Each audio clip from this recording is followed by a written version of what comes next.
दादी की ओर देखा। दादी, क्या इसके अलावा भी कोई तस्वीर है? नहीं। फिर माया दादी ने साफ शब्दों में कहा, फिलहाल मैं सिर्फ तुम्हारी और करण की ही मदद करूंगी, बाकी सबके लिए अभी कोई जल्दी नहीं है। कबीर ने मौके का फायदा उठाते हुए अपने छोटे भाइयों को भी चर्चा में घसीटने की कोशिश की। दादी, सिर्फ रविंद्र ही अभी नाबालिग है और अर्जुन तो इस साल 20 का हो गया और बाकी सब शादी की उम्र पार कर चुके हैं। आप पक्षपात नहीं कर सकती, सबकी शादी करा दीजिए। जितनी ज्यादा बहुएं होंगी उतनी ही ज्यादा संभावना होगी कि आपको परपोती मिले। माया दादी की आंखों में एक चमक आ गई। मुझे तो परपोती शनाया से ही मिलेगी। पंडित जी ने कहा है कि शनाया की पहली संतान बेटी ही होगी। कबीर ने हंसते हुए पूछा, आप कब से इतनी अंधविश्वासी हो गई? तब से, माया दादी ने बिना झिझक कहा, जब तुम्हारे बड़े भाई को सच में प्यार हो गया। भविष्यवाणी कोई नई चीज नहीं है, सदियों पुरानी विद्या है। थोड़ा बहुत मान लेने में कोई हर्ज नहीं। इतना कहकर वह उठ खड़ी हुई। अब मैं तुम्हारे काम में और दखल नहीं दूंगी। मैं लक्ष्मी की दुकान जा रही हूँ। सोनू को देखे हुए बहुत दिन हो गए हैं। लक्ष्मी का नाश्ते का ढाबा भी तो अब खुलने वाला है ना? कबीर ने कंधे उचकाए। शनाया ने तो कुछ नहीं बताया। शनाया और वैभव के बीच कुछ दिनों से तकरार चल रही है, माया दादी ने अर्थपूर्ण ढंग से कहा। ऐसे में कुछ न सुनना ही बेहतर है। कबीर को बात पूरी तरह समझ नहीं आई। दादी के जाने के बाद जब उसने सोचा, तब जाकर उसे एहसास हुआ वैभव राणा बेहद दबंग स्वभाव का था। अगर उसे पता चल जाता कि कोई बात उससे पहले कबीर तक पहुंच गई है तो वह जरूर पलटकर वार करता, और जब वह दूसरे मर्दों से ही जलता था तो औरतों की बात ही क्या। माया दादी के जाने के थोड़ी देर बाद ही शनाया शाह आ पहुंची। वह वैभव का दोपहर का खाना खुद लेकर आई थी, इसलिए कि कहीं वह काम में डूबकर फिर खाना भूल न जाए।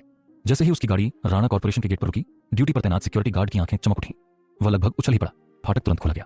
शनाया गाड़ी लेकर अंदर आई और रिसेप्शन को कॉल किया। कॉल उठते ही सिक्योरिटी गार्ड ने पूरे गर्व से घोषणा की, सीईओ की पत्नी आई है। सीईओ के गुस्से की वजह से पिछले कुछ दिनों से पूरी कंपनी सांस रोके हुई थी। अब जब उसकी पत्नी अचानक सामने आ गई थी तो सबको लगा जैसे कठिन दिनों का अंत होने वाला है। हालांकि सिक्योरिटी डिपार्टमेंट पर वैभव का कहर सीधे नहीं टूटा था, फिर भी वे जानते थे पूरी कंपनी यही दुआ कर रही थी कि सीईओ की पत्नी किसी बसंती हवा की तरह आए और इस जमी हुई ठंड को बहा ले जाए। बाहर मौसम ठंडा था, मगर अंदर सबको लग रहा था कि गर्मी नहीं, गर्मियों की शुरुआत हो चुकी है। रिसेप्शनिस्ट ने जैसे ही खबर सुनी, उसने तुरंत इंटरकॉम पर चंदन को सूचना दी। चंदन सर, बॉस की पत्नी आ गई है, अभी अभी बिल्डिंग में एंट्री हुई है। चंदन के चेहरे पर राहत की मुस्कान फैल गई। पक्का वही है? जी हाँ, रिसेप्शनिस्ट ने जवाब दिया और सामने आती हुई शनाया की ओर देखा। उसके हाथ में 2 इंसुलेटेड लंच बॉक्स थे। वह मुस्कुराई। खुद देख लिया, बॉस के लिए खाना लाई है। चंदन ने चैन की सांस ली। तो आज आधी रात तक ओवरटाइम नहीं करना पड़ेगा, भगवान का शुक्र है। इतना कहकर उसने कॉल काट दी। लॉबी से गुजरते हुए शनाया ने महसूस किया कि लोग उसे एक नए अपनापन भरे भाव से देख रहे हैं। मुस्कानें, सम्मान, गर्मजोशी। वह मन ही मन सोचने लगी, तो ये होता है सीईओ की पत्नी होने का असर। मिसेज राणा। जैसे ही शनाया शाह ने राणा कॉर्पोरेशन की भव्य लॉबी में कदम रखा, रिसेप्शन डेस्क पर बैठी दोनों युवतियां एक साथ खड़ी हो गईं। उनके चेहरों पर वही स्नेहिल सम्मान था जो हमेशा शनाया के लिए होता था। शनाया ने भी हल्की मुस्कान के साथ उनका अभिवादन स्वीकार किया। उसे अच्छा लगता था कि इस विशाल और औपचारिक इमारत में भी कुछ चेहरे ऐसे थे जो उसे अपनापन देते थे। रिसेप्शनिस्टों में से एक ने आगे बढ़ते हुए शनाया के हाथ में पकड़े इंसुलेटेड टिफिन बॉक्स पर नजर डाली और बोली, क्या आप सर के लिए खाना लाई हैं? हाँ, शनाया ने धीरे से कहा। वैभव की तबीयत कुछ दिनों से ठीक नहीं है, वो अक्सर समय पर खाना नहीं खाते।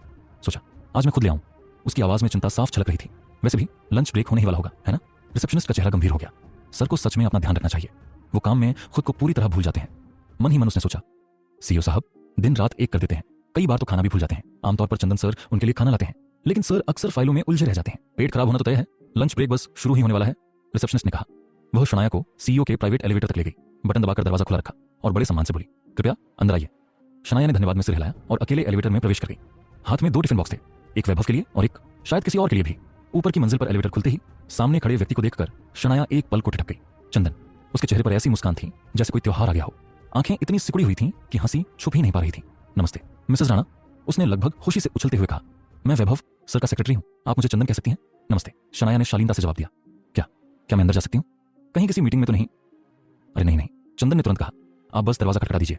उसने जानबूझकर यह नहीं बताया कि वैभव को उसकी आने की कोई सूचना नहीं दी गई थी। हाँ बस, कबीर सर अंदर हैं। असल में कबीर अपने हिस्से की शिकायतें लेकर आए थे। माया दादी एक बार फिर उनकी शादी के पीछे पड़ी थी। एक फोटो, नाम, उम्र, पेशा सब दे दिया गया था, बस लड़की से मिलने की बारी बाकी थी। शनाया मुस्कुरा दी। ठीक है, उसने सोचा। अच्छा है, 2 टिफिन लाई हूं, कबीर चाहें तो साथ खा सकते हैं। चंदन ने दरवाजा खटखटाया। भीतर से अनुमति मिली। उसने दरवाजा खोला और शनाया को अंदर जाने दिया। खुद बाहर ही रुक गया। दरवाजा बंद होते ही चंदन ने राहत की सांस ली। आज लंच में एक्स्ट्रा मिलेगा, उसने मन ही मन सोचा। काफी दिनों बाद उसके तनावग्रस्त नर्व्स को सुकून मिला था।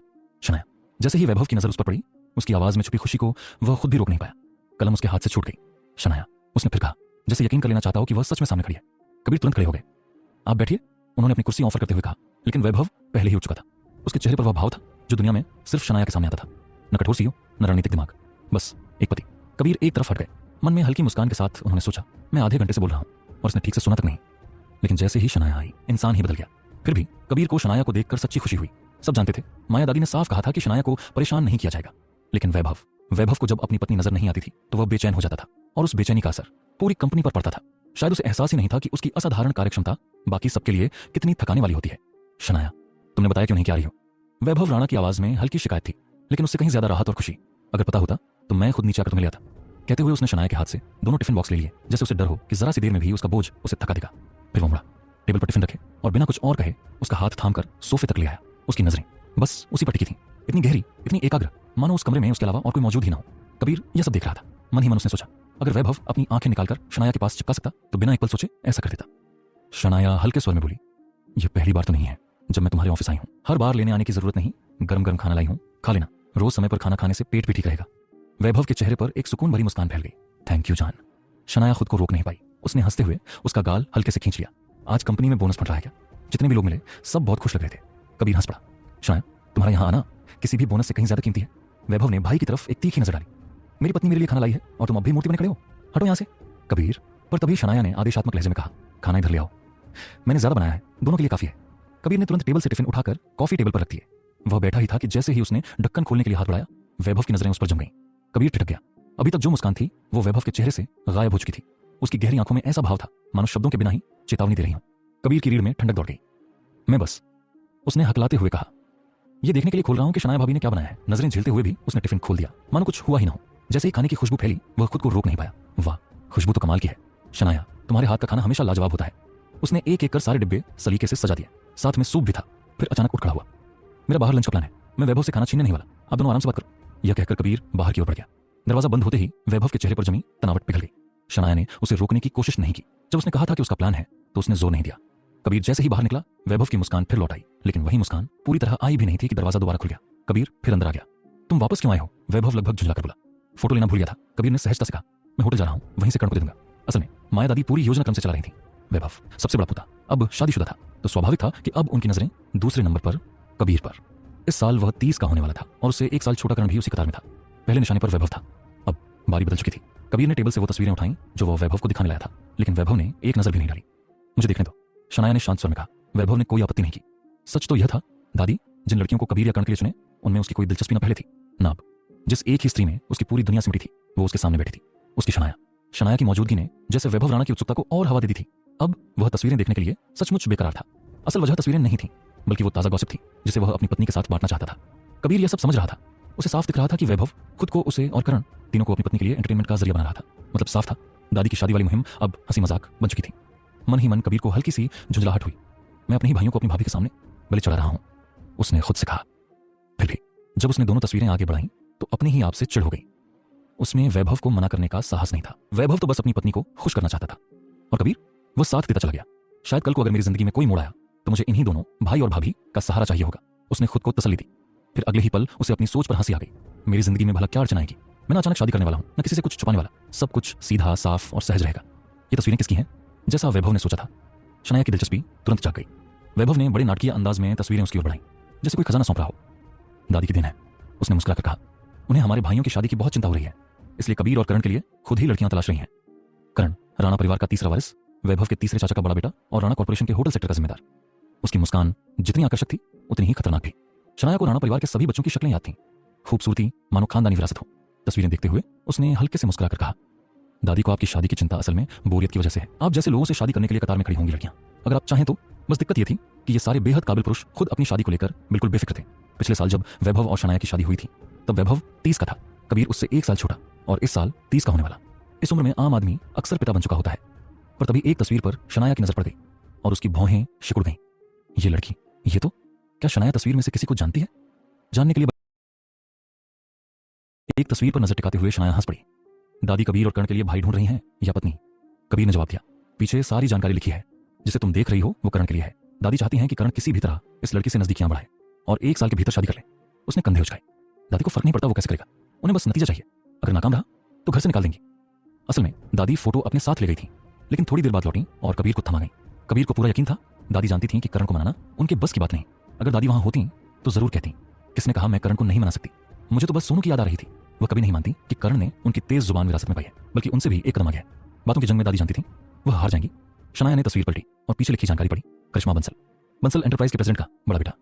बेटा शब्द के चारों ओर लगे उद्धरण चिन्ह उसे अटपटे लगे। उसने चौंक कर पूछा, ये वो है? वैभव मुस्कुराया। हाँ, पिछले 20 सालों से मर्द बनकर जी रही है। मतलब जानबूझकर? कुछ वैसा ही, वैभव बोला। जैसा कहते हैं ना, fake it till you make it. Shanaya ने सिर हिलाया। ये मुंबई की सक्सेना पर्वत की बेटी से भी ज्यादा है, वो तो बस अंदाज में न्यूट्रल कपड़े पहनती थी, लोग खुद ही भ्रम में रहते थे। पर करिश्मा अलग है, वैभव ने गंभीरता से कहा। उसने खुद को मर्द के रूप में ढाला, जन्म से या हालात से, ये साफ नहीं, लेकिन एक बात तय है। वह रुका। 6 फुट लंबी है। शनाया की भौहें उठ गईं। 6 फुट एक औरत के लिए वो कद नहीं, एक मौजूदगी होती है, और करण के लिए शायद एक तूफान। कबीर को अचानक याद आया, करण की लंबाई पूरे 6 फुट 2 इंच थी। यही याद आते ही वह माया दादी की मंशा समझ गया। तो बात यह है, उसने मन ही मन सोचा, वह खुद सिर्फ 5 फुट 7 इंच का था। अगर उसकी जिंदगी में करिश्मा आती तो हर महफिल में लोग यही कहते, अरे ये तो उससे भी लंबी है। 9 भाइयों में करण सबसे लंबा था। दादी कभी भी बिना सोचे समझे कोई चाल नहीं चलती थी। औरत अगर मर्द की तरह कपड़े पहने, कबीर ने सोचते हुए कहा, तो भी कुछ निशान रह ही जाते हैं, जैसे एडम्स एप्पल। औरतों में वो ज्यादा उभरा हुआ नहीं होता। शनाया शाह अब भी करिश्मा की तस्वीर को ध्यान से देख रही थी। उसकी आंखों में जिज्ञासा थी, सच्ची, गहरी। कोई लड़की 20 साल से ज्यादा वक्त तक खुद को मर्द बताकर क्यों जिएगी? यह सवाल उसके भीतर हलचल मचा रहा था। शनाया, वैभव राणा ने सहज स्वर में कहा, एडम्स एप्पल छुपाने के भी तरीके होते हैं। शनाया एक पल को चुप रह गई। उसने इस बारे में सोचा ही नहीं था। वैसे ये सक्सेना कौन है? उसने उत्सुकता से पूछा। वैभव ने खुद आगे बढ़कर समझाया, मुंबई की सक्सेना कॉर्पोरेशन की प्रेसिडेंट का नाम स्मृति सक्सेना है। उसकी कहानी काफी दुखद है। अपने पूरे परिवार को खो दिया, सिर्फ एक छोटी बहन बची। उसकी आवाज में हल्की गंभीरता उतर आई। हालात ने उसे मजबूर किया कि वो पूरा बिजनेस संभाले। जिंदगी आसान नहीं रही। वो अक्सर यूनिसेक्स कपड़े पहनती थी और उसकी ताकत व रुतबा ऐसा था कि लोग उसे मर्द समझ बैठते थे। शनाया ध्यान से सुन रही थी। अब वो और उसकी बहन दोनों शादीशुदा हैं। वैभव ने आगे कहा, अब वो पहले से ज्यादा स्त्री सुलभ दिखती है। फिर जैसे कुछ याद आया हो, ओह हाँ, उसका पति भुवन जिंदल की पत्नी का बड़ा भाई है। भुवन मुंबई के सबसे अमीर परिवार जिंदल परिवार का मुखिया है, और वो रविंद्र का बड़ा भाई भी है। तुम रविंद्र से मिल चुकी हो? शनाया ने सिर हिलाया। कभी फुर्सत में मैं तुम्हें पूरा पारिवारिक किस्सा सुनाऊंगा। वैभव मुस्कुराया। काफी उलझा हुआ है। FC एंड कंपनी भी जिंदल परिवार का हिस्सा है, उसने आगे कहा, और राणा कॉर्पोरेशन उनके साथ काफी नजदीकी से काम करती है। असल में वैभव ने कभी अपनी और शनाया के रिश्ते को लेकर भुवन से सलाह भी ली थी। नतीजे वैसे नहीं थे जैसे उसने उम्मीद की थी, लेकिन मदद जरूर मिली। उसी हिम्मत के सहारे वह अपने दिल की बात कह पाया। तूफान झेलने के बाद अब कहीं जाकर इंद्रधनुष दिखा था। वैभव के मन में भुवन के लिए आभार था। उसी पल उसने तय कर लिया, एक दिन वह शनाया को मुंबई ले जाएगा, जिंदल मैनर में मेहमान बनकर। वहां वह जिंदल परिवार की बहू जानवी से दोस्ती कर सकेगी। उस स्तर की दोस्ती शनाया के सामाजिक कद को कहीं ऊंचा उठा देगी। जब शनाया को पता चला कि करिश्मा वही लड़की है जिसे माया दादी ने करण के लिए चुना है, तो उसने तस्वीर मुस्कुराकर कबीर को लौटा दी। मुझे दादी पर भरोसा है, उसने कहा। अगर उन्हें लगता है कि मिस बंसल करण के लिए सही है तो यकीनन होंगी। वैभव ने भी हामी भरी। दादी कभी कभी बच्चों जैसी हरकतें करती हैं, लेकिन लोगों को परखने की उनकी नजर बेहद तेज है। उसने हल्की मुस्कान के साथ जोड़ा, वो हमारी दादी हैं। हम आखिरी लोग हैं जिन्हें वो नुकसान पहुंचाना चाहेंगी। कबीर की भौहें तन गईं। वाह, जब इन दोनों का झगड़ा था तब दादी की तारीफ नहीं सूझी थी, उसने मन में सोचा। अब सुलह होते ही दादी फिर महान बन गई। और ये? शनाया ने दूसरी तस्वीर उठाते हुए पूछा, रिया की ओर इशारा करते हुए। फिर कबीर की तरफ देखकर मुस्कुराई। ये तो तुम्हारे लिए चुनी गई है ना? काफी अच्छा मेल लग रहा है। दादी अभी भी तुम्हारे पक्ष में है, उसने चिढ़ाते हुए कहा।